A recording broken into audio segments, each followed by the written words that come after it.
Hello. Our video today is about horizontal and slant asymptotes. Our central question is, how do we determine the horizontal or slant asymptote of a rational function? And let's start out by saying that a rational function will have either a horizontal or a slant asymptote, but it will not have both.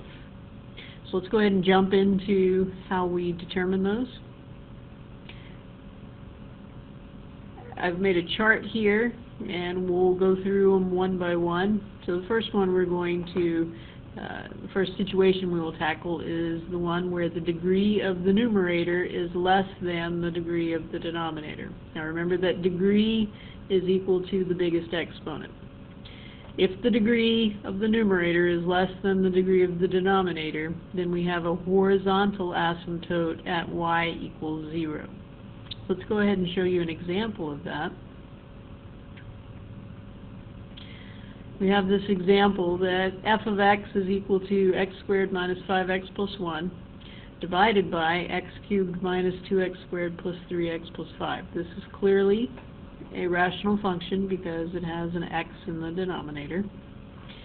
So when I look at the degree of both of these polynomials, I notice that the degree of this one, the biggest exponent, is a 2. So the degree of the numerator is equal to 2, and the degree of the denominator, its biggest exponent, is equal to 3. So you can see that the degree of the numerator is less than the degree of the denominator. And by the statement up here, if the degree of the numerator is less than the degree of the denominator, then we have a horizontal asymptote at y equals 0. So for this particular example, if we were to graph it, we would see that this graph would approach 0, but it would never touch it. Now, remember, with our vertical asymptote, you can never touch it. Sometimes the horizontal asymptote will get crossed, but that is a rare occurrence. But anyway, our horizontal asymptote is located at y equals 0. Go ahead and pause, copy down this example, and then we'll move on to the next one. Okay, now for example number 2. In the second situation, we have if the degree of the numerator is equal to the degree of the denominator, then we have a horizontal asymptote at y equals the lead coefficient of the numerator divided by the lead coefficient of the denominator. So let's go ahead and look at an example that represents this. We have f of x is equal to 4x squared minus 8x plus 5 over 2x squared minus 6x minus 9. As I'm looking at this, I see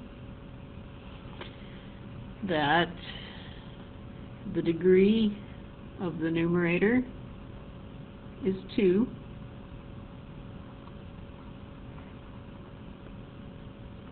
and I also see that the degree of the denominator is 2.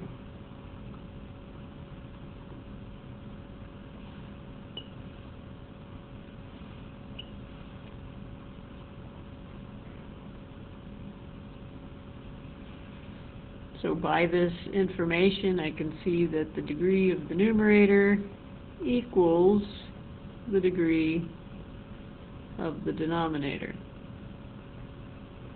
So because the degree of the numerator equals the degree of the denominator, we have a horizontal asymptote, I'm going to use HA for short, at y equals the lead coefficient of the numerator, we'll just say LC of the numerator, over the lead coefficient of the denominator.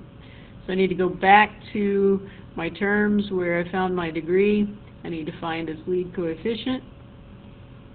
Remember, the lead coefficient is the coefficient on the term with the highest exponent. So my numerator lead coefficient is 4.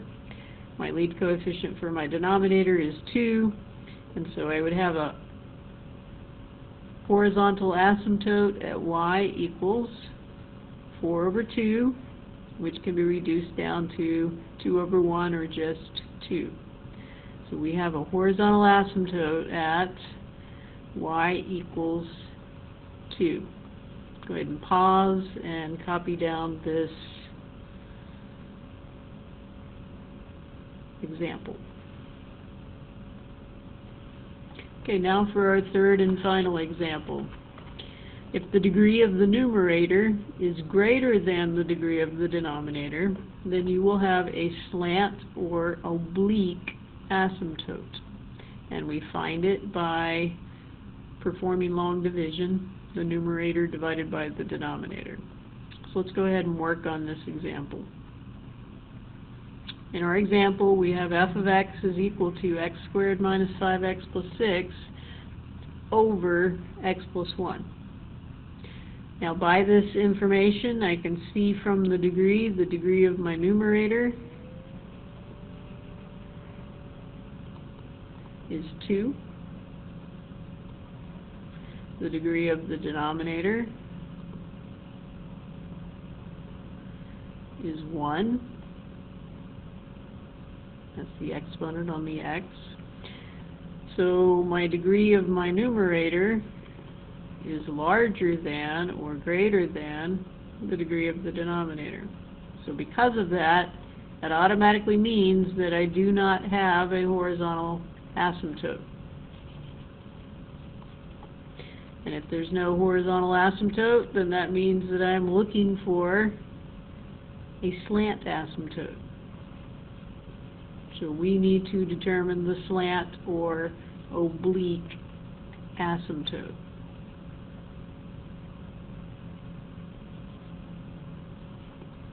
And we do that by performing long division. So let's go ahead and start with that. So to find our slant or oblique asymptote, we're going to take our original problem. We take the numerator, x squared minus 5x plus 6, and we're going to use long division to divide it by x plus 1.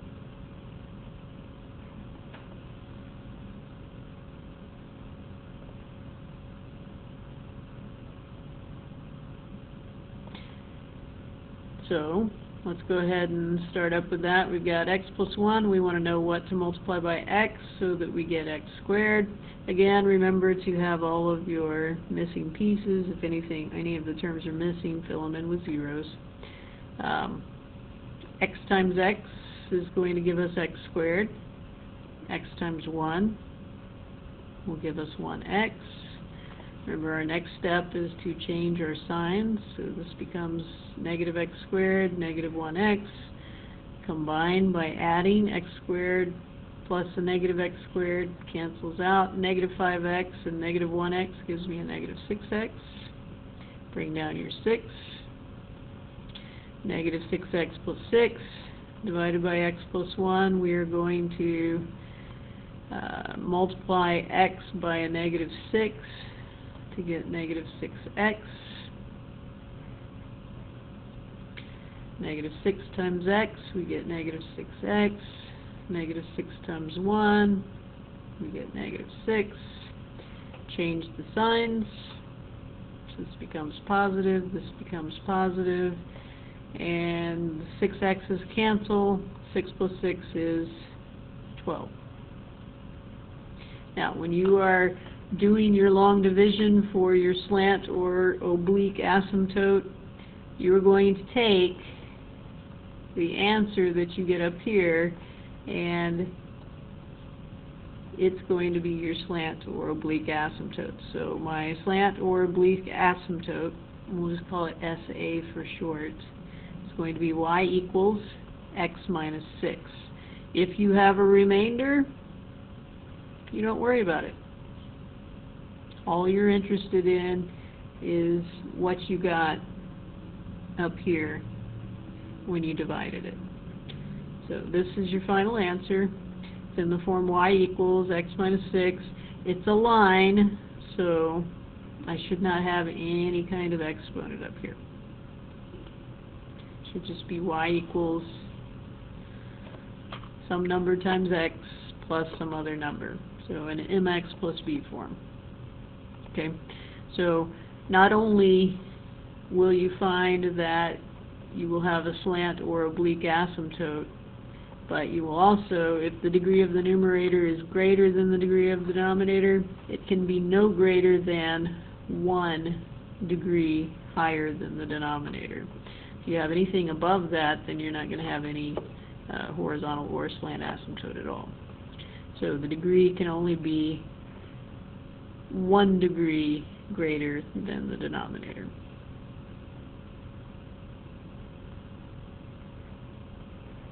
So let's add that little stipulation in there. It can be bigger by 1, and that's it.